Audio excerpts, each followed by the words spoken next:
Maître Jean-Claude Pays, juriste internationaliste, diplômé de Nantes. Nous allons pouvoir échanger avec vous sur le thème principe de la liberté du prévenu pendant la période des enquêtes préjuridictionnelles. Ce thème se décline en 3 séquences. La première partie porte sur les sièges de la matière. La deuxième partie porte sur l'énoncé du principe. La troisième partie porte sur le fondement de ces principes et ses conséquences en droit. Sans transition, nous allons pouvoir revenir ou, n'est-ce pas, commencer par la première partie ou la première séquence de notre thème. Les principes de la liberté du prévenu pendant la période d'instruction, il s'agit ici des enquêtes préjuridictionnelles, est organisé par les droits internes, les droits internationaux et les droits communautaires. Nous allons commencer par les droits internationaux. En droit international, nous avons des instruments juridiques importants qui organisent, n'est-ce pas, les principes ou qui prévoient les principes de la liberté du prévenu pendant les enquêtes préjuridictionnelles. Nous avons la Déclaration universelle des droits de l'homme à son article 3 qui considère ici ou qui garantit la liberté individuelle. Nous avons l'article 9 du Pacte international sur le droit civil et politique. Ça, c'est en droit international. En droit communautaire, nous avons fait allusion ici disons, à 3 zones. D'abord, l'espace européen, c'est l'article 5 de la Convention européenne des droits de l'homme qui prévoit ou qui garantit la liberté individuelle. Et dans l'espace interaméricain, nous avons l'article 7 de la Convention interaméricaine de droits et devoirs de l'homme. Et chez nous en Afrique, nous avons la Charte africaine des droits de l'homme et des peuples à son article 6. Elle garantit la liberté du prévenu.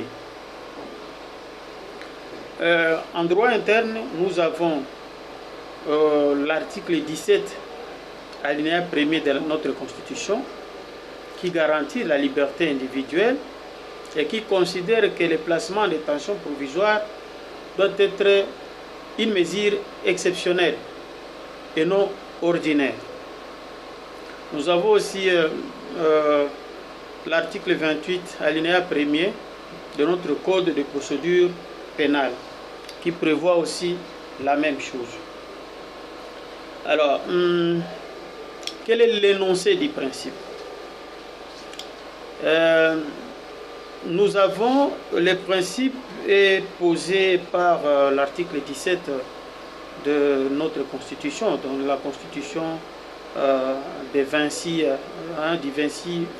février 2006, qui prévoit, qui garantit la liberté individuelle et qui exactement considère que le placement en détention provisoire ou la détention n'est qu'une exception. Donc la règle ici est posée par l'article 17 alinéa 1er de notre Constitution. Donc en fait, cette disposition-là et les dispositions suivantes jusqu'à l'article 21 de la Constitution prévoient le droit à un procès équitable.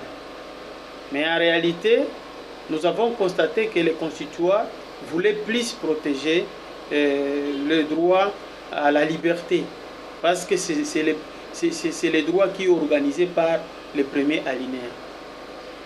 Alors, parlons maintenant des conséquences. Quelles sont les conséquences? Les conséquences, les fondements du principe. Alors, Le principe de la liberté du prévenu est fondé sur, premièrement, le droit à la liberté, disons le droit à la présomption d'innocence. Donc, en réalité, on aimerait que les prévenus soient libres. Pourquoi? Parce qu'on présume qu'il est innocent. La présomption d'innocence voudrait effectivement que la personne soit considérée comme non coupable, comme une personne innocente. Et la conséquence de l'innocence, c'est la liberté. Parce qu'au fait, un innocent ne peut pas être placé en détention provisoire. Voilà pourquoi exactement, en nous référant au principe de présomption d'innocence qui constitue un fondement du principe de liberté ici, la personne ne doit pas être placée en détention provisoire. Le deuxième fondement de la liberté, c'est la dignité humaine. Nous allons effectivement comprendre que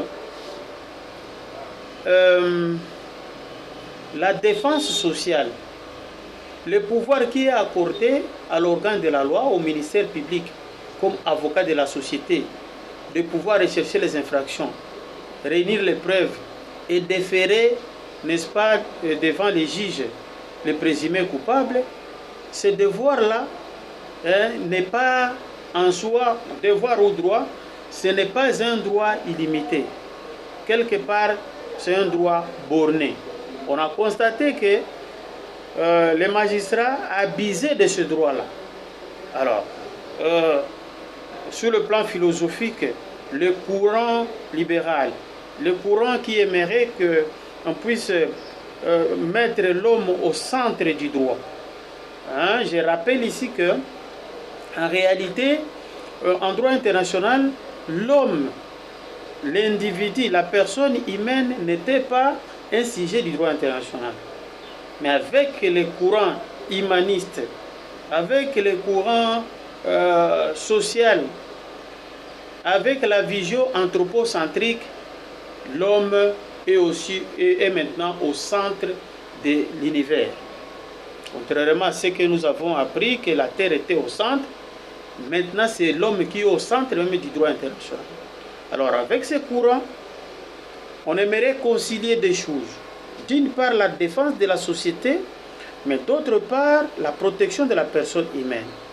Alors, il faut rechercher l'équilibre au milieu entre la défense de la société d'une part et d'autre part la protection de la personne humaine. Alors, la personne humaine est plus protégée parce qu'il s'agit ici des prérogatives publiques. On est en train, d'une part nous avons la personne humaine, d'autre part nous avons l'État. Alors, entre l'État et la personne humaine, la réalité du droit aimerait qu'on puisse privilégier les faibles. C'est ainsi qu'on va plus donner de l'importance à la personne humaine, la protéger. Et par rapport aux enquêtes, on considère que la personne humaine doit être, en tout cas, considérée comme innocente pendant les enquêtes. Avant la production, n'est-ce pas, d'un jugement définitif, le prévenu est considéré comme innocent. Alors, cette dignité humaine exclut les traitements inhumains parce que nous voyons effectivement que l'homme ne mérite pas de traitements inhumains. S'il faut vraiment que nous puissions rentrer en République démocratique du Congo, la manière dont nous gardons nos compatriotes dans les prisons, vous allez constater que les prisons congolaises, c'est vraiment des mouroirs. Donc ce n'est pas un endroit où on peut placer quelqu'un. Alors, on peut noter que le placement en détention en République démocratique du Congo peut être considéré comme une torture, peut être considéré comme un traitement inhumain, peut être considéré comme un traitement dégradant. Alors, sans transition, finissons par les conséquences du principe de la liberté. Quelles sont les conséquences? Nous avons parlé ici de la dignité humaine, de la dignité de la personne humaine qui constitue une liberté fondamentale, qui constitue un droit fondamental. Alors, comme conséquence, il y a l'interdiction de la torture. Il y a l'interdiction du traitement inhumain, dégradant et consorts. Ça nous amène clairement à comprendre que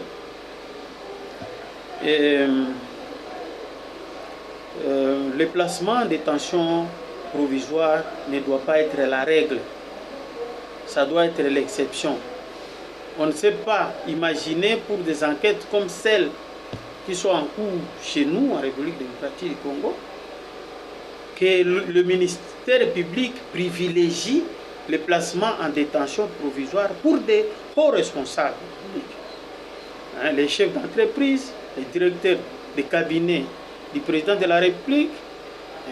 Alors, en réalité, nous, activistes des droits humains, nous considérons que pareil placement en détention provisoire, c'est vraiment des placements abusifs. Nous vous remercions pour nous avoir suivis. Cette vidéo, c'était la suite d'autres vidéos que nous avons produites en matière de détention provisoire. Nous allons, n'est-ce pas, produire d'autres, toujours par rapport au grand thème détention provisoire. Mais très prochainement, n'est-ce pas, nous allons revenir aux garanties judiciaires. Et nous commencerons surtout avec les principes généraux. Après, nous allons pouvoir aborder, n'est-ce pas, les droits à la présomption d'innocence. Nous vous remercions, même vous demandons, n'est-ce pas, de partager cette vidéo, mais aussi de vous abonner à notre page YouTube. Merci beaucoup.